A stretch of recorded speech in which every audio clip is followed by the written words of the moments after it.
сегодня вы тоже присутствуете вместе со студентами на встрече. Давайте поаплодируем нашему гостю Давиду Гранда и нашим преподавателям испанского языка. Пожалуйста.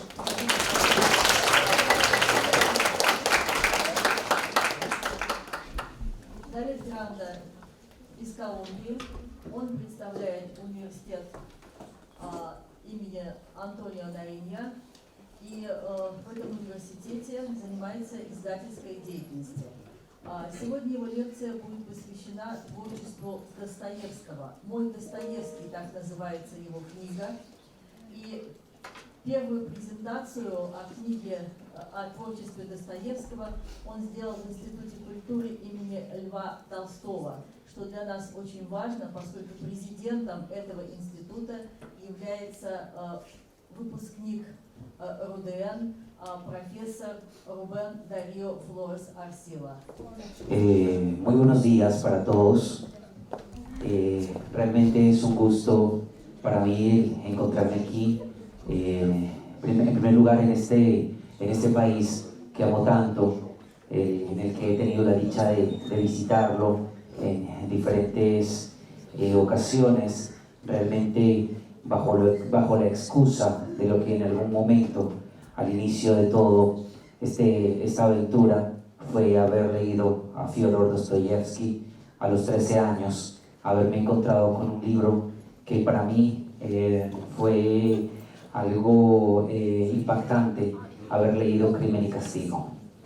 Pues bien, en esta ocasión, aprovechando la celebración de los 80 años del Instituto de Cultura, el Instituto Cultural Leo Tolstoy en la ciudad de Bogotá, Colombia, que como les digo está cumpliendo 80 años, ha organizado diferentes encuentros en el tema de la literatura rusa, pues he escrito este libro que me está acompañando, que es el segundo, dedicado a la vida y obra de Dostoyevsky, que se titula Mi Dostoyevsky. También en esta ocasión he visitado Rusia en el marco del Festival Mundial de las Juventudes, representando a mi país y nada, también agradecer a esta prestigiosa universidad por este espacio y a ustedes por permitirme conversar un poco acerca de cómo desde fuera de Rusia recibimos, nos acercamos a la literatura de Dostoyevsky. Quisiera comenzar diciendo que Dostoyevsky es una de las plumas, si no para mí y desde mi perspectiva, la pluma más grande que tiene Rusia. Dostoyevsky es un escritor atemporal, eso hay que recalcarlo siempre. La problemática que Dostoyevsky analizó a través de sus obras sigue siendo una problemática actual, sin importar el contexto ni el espacio. Me refiero a que cuando Dostoyevsky hace una mirada retrospectiva para analizar esa situación sociopolítica cultural de la Rusia de su época, se da cuenta que hay personas que no tienen voz y él les da precisamente esa voz. Ahora bien, en Dostoyevsky hay elementos que son muy claves para tener en cuenta, porque Dostoyevsky es de los autores que necesitan de una preparación para poder realmente entender y sacar la esencia que hay en su obra. Dostoyevsky lo que hace, o su método de creación, su método narrativo, es atrapar ideas, proposiciones filosóficas a través de la figura de actantes. Me refiero con ello, cuando Dostoyevsky nos está hablando en su obra sobre el crimen y castigo, acerca de Raskolnikov, su personaje presencial, pues bien, precisamente ese Raskolnikov no es ese asesino que está ahí, que se llama Raskolnikov, no, es la idea de la pulsión humana de la destrucción que ha estado y estará en el ser humano. Dostoyevsky lo que hace es tomar precisamente una forma, así como lo haría un pintor a través del pincel, la figura y los colores, lo que hace es narrar esto y atrapar ideas. Jesús G. Maestro, un crítico literario español, decía, Dostoyevsky hace algo maravilloso, nos presenta al criminal que todos llevamos dentro, y gracias a que Dostoyevsky nos lo presenta de antemano, se ha evitado que muchos crímenes se realicen. Esto como una alegoría a lo que les estoy comentando. En Dostoyevsky hay atrapadas ideas, pasiones, pensamientos. Sonia, en la misma obra, Crimen y Castigo, pues bien, no es esa Sonia, es la representación del amor en una figura que crea Dostoyevsky a la que se le llama Sonia.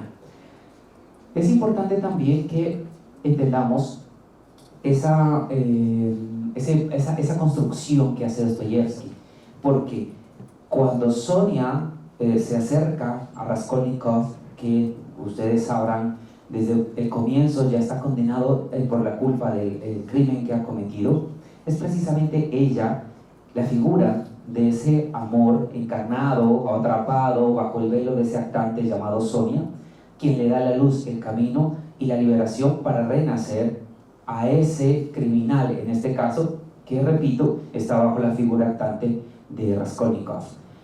¿Por qué? Porque Dostoyevsky tenía una propuesta filosófica muy interesante, influenciada por la filosofía de los griegos, era muy amante de la lectura de la filosofía antigua griega, y también por el tema de las propuestas de la religión ortodoxa, la filocalia, y también podemos encontrar algunos bagajes de lo que se propone a través de la filosofía tomista, en el sentido de que el mal es una opción, una posibilidad para que podamos transformarnos, para ir más allá. El mal en Dostoyevsky no es el mal que elimina, el mal que anula, el mal que acaba. Todo lo contrario, el mal lo que está permitiendo es que la persona pueda reconstruirse, pueda renacer. Entonces, Raskolnikov comete el crimen, llega Sonia, Raskolnikov el criminal, Sonia el amor, y le dice entonces Raskolnikov, por favor, necesito que me leas el pasaje bíblico sobre la resurrección de Lázaro. Ok, ahí hay una figura para mostrarnos lo que está necesitando el renacer, y él acepta el crimen para convertirse en un hombre nuevo. Entonces, con Dostoyevsky ocurre eso. Precisamente ayer estábamos conversando con la gente del Museo Dostoyevsky, la casa donde vivió Dostoyevsky, y surgía el comentario de que, bueno, la casa que está junto al hospital de pobres es un espacio pequeño, reducido, vivían 7 niños, más los 2 padres, más la nodriza, y aparte que llegaban algunos familiares a visitar, era un lugar muy pequeño. Pero claro, ¿qué ocurre entonces? Como Dostoyevsky tenía prohibido, Fyodor Dostoyevsky tenía prohibido de niño salir de ese espacio para ir a jugar con los enfermos, que recuerden eran personas pobres que estaban en ese hospital. Su padre le decía, no puedes acercarte a ellos, no puedes jugar con ellos. Pero ese espíritu de Dostoyevsky, que lo tenía desde muy pequeño, por conocer a los demás, lo llevaba a escaparse de su casa e ir a jugar con ellos. Entonces el padre lo que hacía, castigarlo, dejándolo en una habitación, aprendiéndose sus lecciones sobre latín y sobre francés, que luego el padre de manera muy severa se las pedía. Pero en ese momento, cuando Fyodor Dostoyevsky está, el mundo no está afuera, el mundo está por dentro, y a través de esa introspección, de esa lectura interna, empieza un proceso que lo acompañará toda su vida. Dostoyevsky preguntándose siempre, ¿qué hay en el corazón, en el alma del ser humano? Eso es lo que interesa realmente en la literatura de Dostoyevsky. Ahora bien, cuando Dostoyevsky pasa por diferentes etapas que para él serán de mucha importancia, el primero de ellos, la muerte de su madre. Muere muy joven ella, a los 37 años. Dostoyevsky queda entrando a la adolescencia. Es un golpe muy fuerte. Recordemos que poco antes de esta muerte de su madre ha muerto Pushkin, y Pushkin para Dostoyevsky es el escritor más grande que existe. De hecho, con su hermano, el juego que tenían ellos era quién de los dos puede decir de la manera más rápida la mayor cantidad de versos de Pushkin. De esa forma pasaban ellos el tiempo para hacernos una idea de en ese espacio en el que se encontraban. Y Dostoyevsky dice, si no fuese porque estoy con el duelo de mi madre en este momento, llevaría el duelo por la muerte de Pushkin. Entonces, este Dostoyevsky aprende latín, aprende francés, que luego lo va a perfeccionar en la escuela de ingenieros en San Petersburgo, donde no quería ir, no le interesaba para nada. Y se da la oportunidad de que traduzca al ruso una novela que había aparecido por aquel entonces, que era de un escritor que ya tenía un nombre y que Dostoyevsky admiraba mucho, un tal Balzac. Dostoyevsky decide traducir Eugenia Grandet de Balzac, aprovechando que Balzac venía a San Petersburgo. Pero ¿qué ocurre? Hace la traducción y el editor le dice, espérate, esto no puede ser así, esto no lo podemos publicar, esta no es una traducción, porque Dostoyevsky, al traducir la obra, creó unos personajes extras y los puso en la obra de Balzac, argumentando que de esa forma la obra estaría mejor escrita. Esto también nos demuestra de cómo Dostoyevsky ya tenía una necesidad de creación, él no podía quedarse simplemente con el trabajo traductorio. Dostoyevsky siempre va a estar entonces en esa búsqueda de acercarse a la literatura. Eso es lo que le va a interesar. Quiero escribir, necesito escribir, es el medio por el cual voy a vivir, lo dice Dostoyevsky en sus cartas. Pero su padre le dice, no puede ser un escritor porque los que nos dedicamos a escribir nos morimos de hambre. Entonces Dostoyevsky dice, bueno, voy a hacerle caso a mi padre, que es ir a la escuela de ingenieros y ser un ingeniero y saber construir centros militares y todo este asunto. Él lo estudia, lo hace, pero al final le hacen la prueba última para enviarlo a trabajar precisamente. Y luego lo llaman a Dostoyevsky y le dicen, bueno, usted está fuera, está destituido totalmente, usted no sabe lo que hace. Dostoyevsky, a propósito, crea un centro militar, pero no le pone las puertas. O sea, encierra a la gente con el fin de que salgo, quiero salir de aquí, no puedo estar más aquí. Sale y se encuentra con el mundo. Y es ahí donde empieza Dostoyevsky con su pluma a recordarse cosas que le habían pasado. Precisamente el día de mañana voy a viajar hacia Tula, hacia Darboye, donde se encuentra la casa de campo que tiene la familia, que tuvo la familia Dostoyevsky.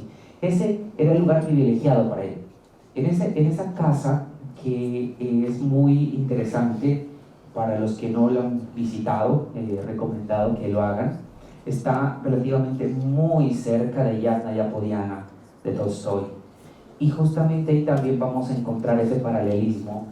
Yasnaya Poliana, Tolstoy, inmensa, espectacular, y la casa de los Dostoyevsky es una pequeña casa que tiene un lago, muy, muy sencilla. Pero ahí ocurre también magia en la vida de Dostoyevsky. ¿Por qué?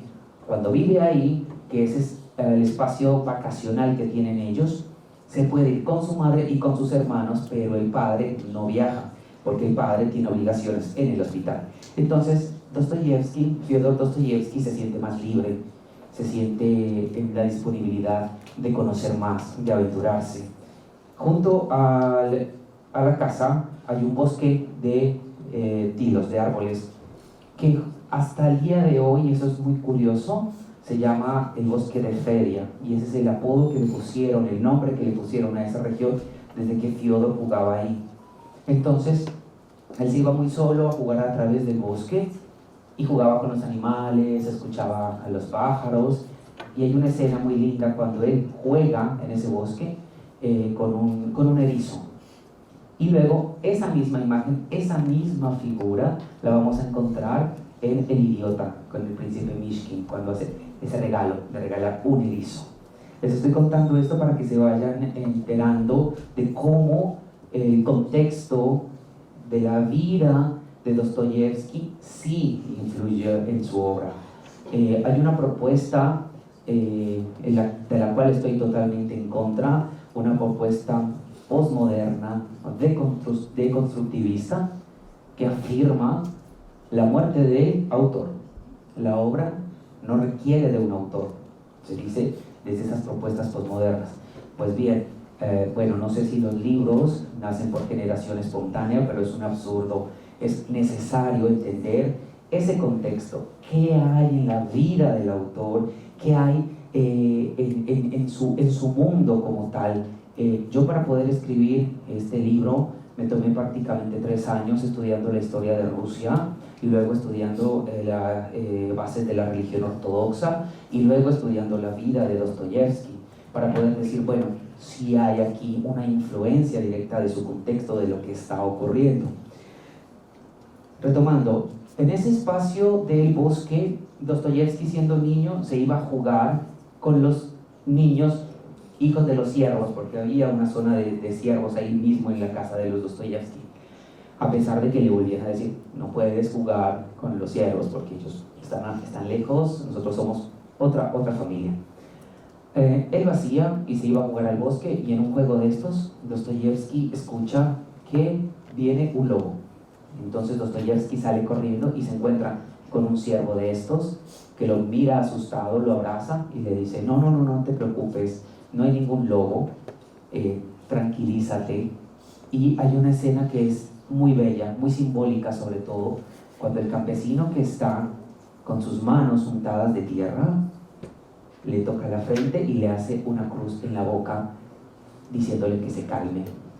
Entonces, ahí ese mensaje importante, cómo la tierra, en este caso la madre patria rusa, está contigo, únete a la tierra, conéctate con lo que eres y encuentra la calma. Pues bien, esto lo recuerda Dostoyevsky muchísimos años atrás, lo había olvidado totalmente, y cuando estaba en Siberia en prisión se le viene el recuerdo, y ahí nace el cuento del campesino Marey, que transmite precisamente eso, ese encuentro de Dostoyevsky con ese tipo de personas, con esos que están olvidados, que tienen que estar trabajando todo el tiempo.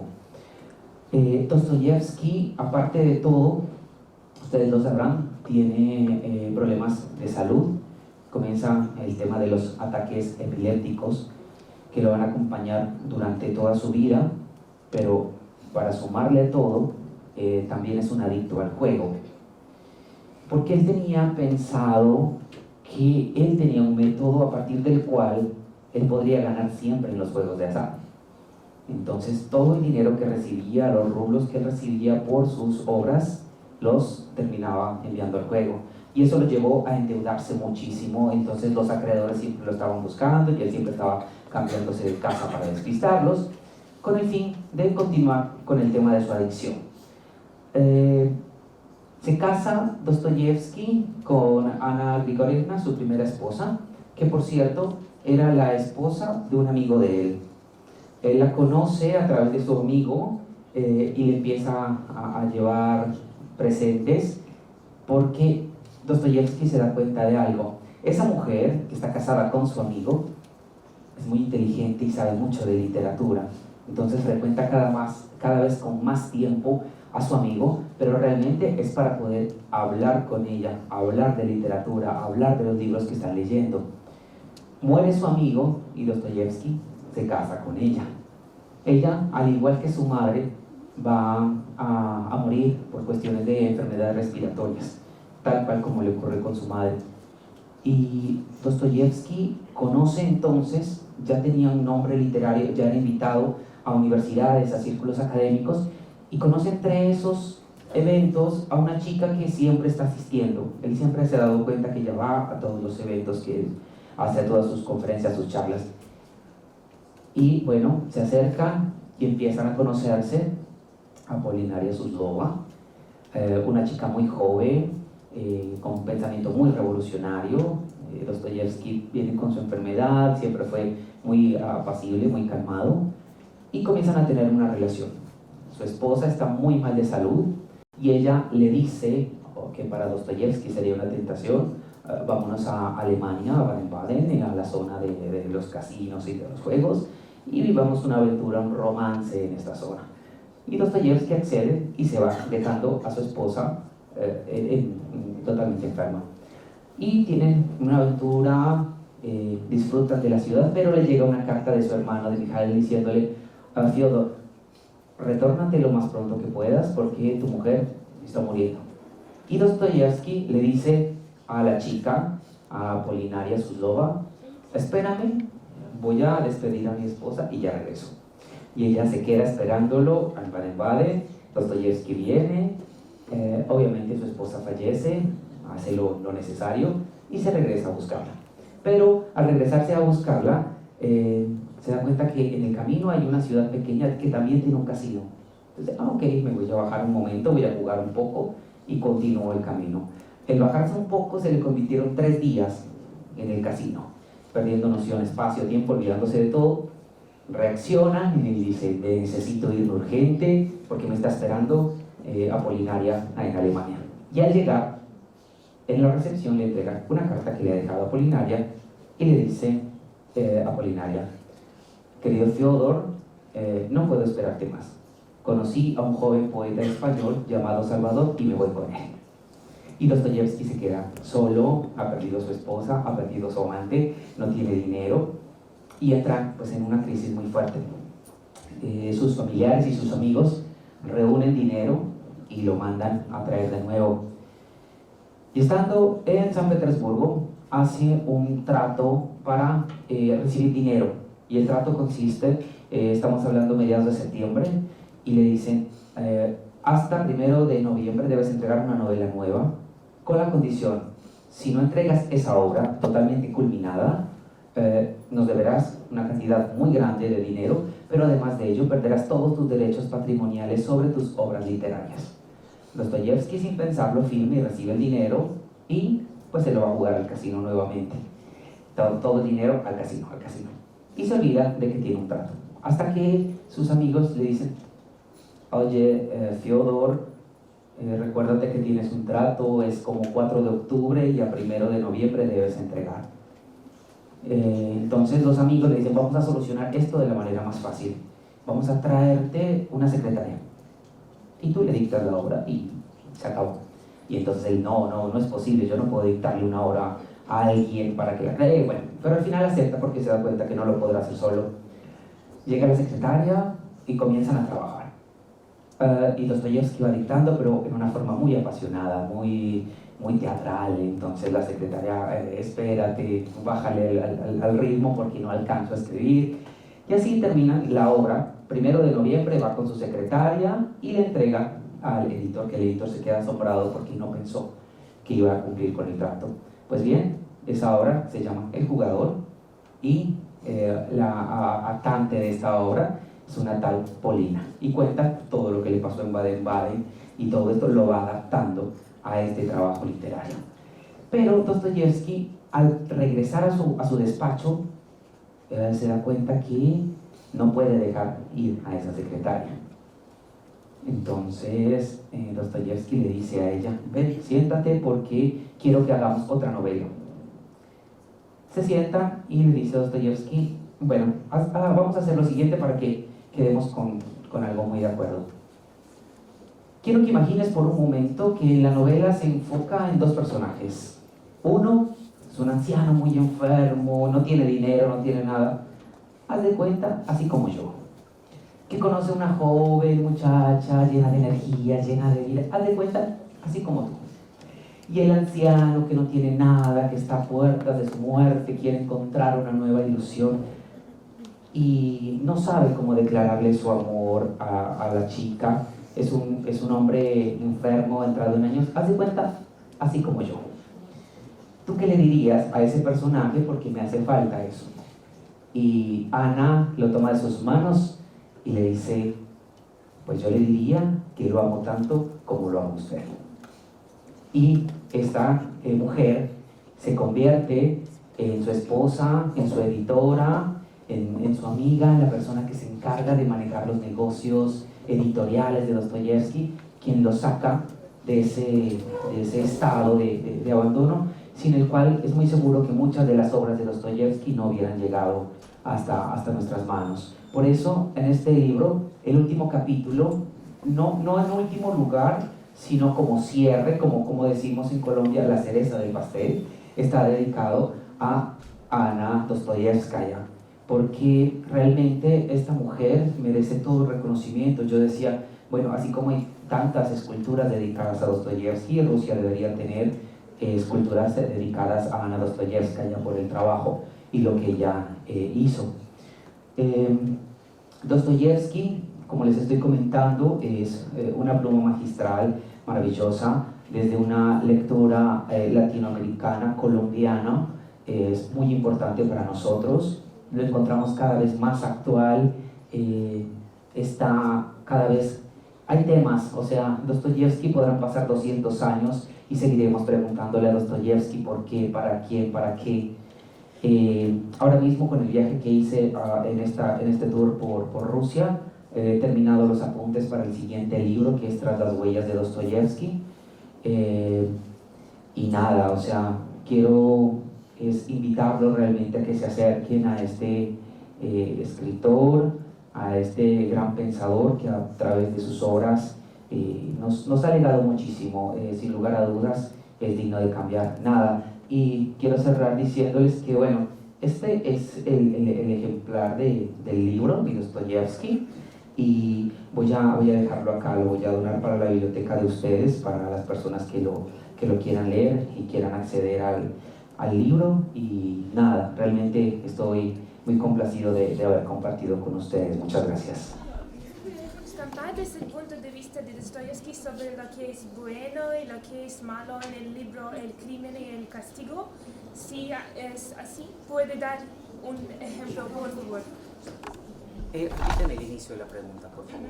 ¿Compartes el punto de vista de Dostoyevsky sobre lo que es bueno y lo que es malo en el libro El crimen y el castigo? Ok, bueno, sí entiendo bien la pregunta. El tema del bien y el mal en Crimen y Castigo, ¿sí? Bueno, precisamente lo que encontramos ahí, ese dualismo del bien y el mal, lo vamos a encontrar casi en todas sus obras. Crimen y Castigo, en los hermanos Karamazov sobre todo, cuando Dostoyevsky afirma que en el corazón del hombre siempre estará luchando Dios y el demonio. Y por lo tanto, si Dios no existe, todo está permitido, y para ello hay que crear a Dios. Entonces, el bien y el mal es el estado trágico de la vida del ser humano. Recordemos que la tragedia hay que entenderla como ese choque de fuerzas, pero ninguna de las dos vence a la otra, ¿sí? La que lo lleva a ese movimiento. Entonces, Crimen y Castigo, precisamente eso. ¿Dónde estaría como más ejemplificado? En Raskolnikov, en esa lucha interna. Bueno, yo soy tan capaz de matar a alguien porque soy un superhombre, como lo hizo Napoleón, como lo hicieron todos ellos, argumenta él. Pero bueno, ya lo cometiste el crimen, pero tu espíritu no te va a dejar vivir, no te va a permitir continuar, entrar a un estado trágico. Entonces, el Crimen y Castigo lo vería en Raskolnikov, en esa tensión trágica de su vida. Gracias a ti. Una pregunta: ¿por qué es relevante Dostoyevsky en la actualidad de Colombia o en el contexto de América Latina? ¿Por qué? Ok, bueno, es muy importante en el contexto latinoamericano, sobre todo en el colombiano. Bueno, que cuando hablamos de Colombia hablamos de Latinoamérica, porque al ser países hermanos tenemos los mismos códigos que nos mueven. Pues bien, Dostoyevsky, como les dije al comienzo, como son ideas atrapadas en estos actantes, pues yo he seguido encontrando en mi contexto, un contexto cargado por el tema de la violencia y todas estas cuestiones que ustedes saben que ocurren en Latinoamérica y en Colombia. Siguen existiendo estos Raskolnikov, se los sigue encontrando. El tema de Sonia, una mujer que debe literalmente, como está en la obra, prostituirse para poder ayudar a su familia y poder llevar un poco de comida. Pues bien, esas Sonias también están en Latinoamérica, esas Sonias también están en Colombia. Uno se encuentra, esto es algo que realmente se repite. Por eso, como decía al comienzo, Dostoyevsky es atemporal y es urgente, necesario releerlo desde las perspectivas del mundo actual. ¿Y hay otros escritores rusos que te inspiran como Dostoyevsky? Sí, hay muchos escritores que me parecen maravillosos. De hecho, no debería contarlo, estoy por sacar un nuevo libro saliéndome de Dostoyevsky, que se llama La Vuelta a Rusia en 60 autores, donde precisamente hago un recorrido de escritores rusos grandes, pero bueno, en este momento se me escapan nombres, pero podría decirte algo que para mí es muy importante y que casi no se ve, porque si hablamos de escritores rusos, entonces Tolstoy, Dostoyevsky, Gogol, en fin, etcétera, etcétera. Pero las mujeres no aparecen en este contexto. Pero en lo que yo hice, descubrí que hay mujeres rusas maravillosas, espectaculares, con un nivel académico, literario increíble, y sobre todo en la línea de la poesía, muy grandes escritoras. Pero en sí, estoy ahora también con el tema de Chekhov, leyendo de sus obras.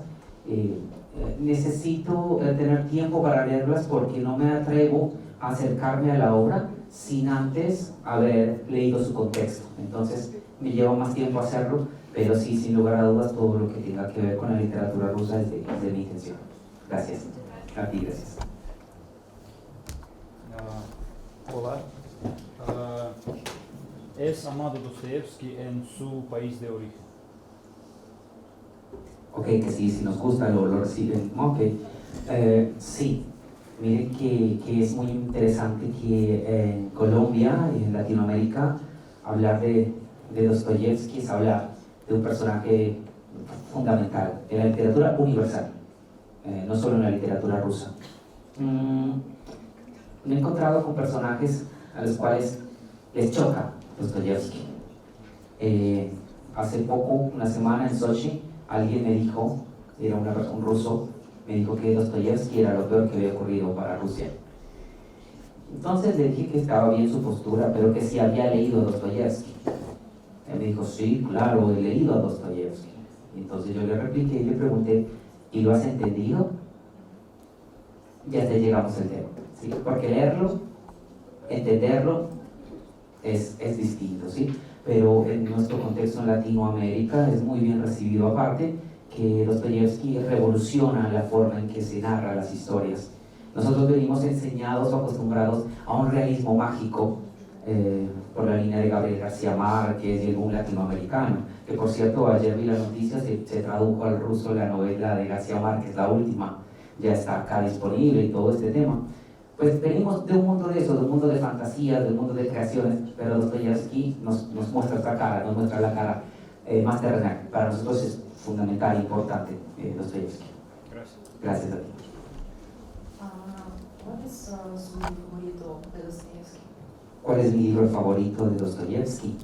Bueno, realmente me encanta toda su literatura, ¿no? Pero me he estado dando cuenta que ahora me gusta más el Dostoyevsky, que se dedicó a la crítica literaria y a sacar artículos en su diario, leyendo, por ejemplo, ahora Diario de un escritor. Entonces me encanta obviamente el Dostoyevsky literario, ¿no? El Crimen y el Castigo, Los Karamazov, El Idiota, Noches Blancas, Pobres Gentes. Pero me está llamando la atención ese otro Dostoyevsky más social, más crítico hacia su contexto. Inicialmente se puede ingresar con el nombre, Mi Dostoyevsky, va a aparecer en internet, está para acceder. Pero hemos estado hablando con una editorial y lo vamos a traer a Rusia. Se lo va a traducir al ruso y se lo va a publicar acá. Lo vamos a esperar. Gracias. Pues sí, muchas gracias a nuestro escritor. Es un honor, es un placer para invitaros aquí en Rudet. Eso es para vosotros. Ok, muchas sí, gracias. Chicos, un gran aplauso.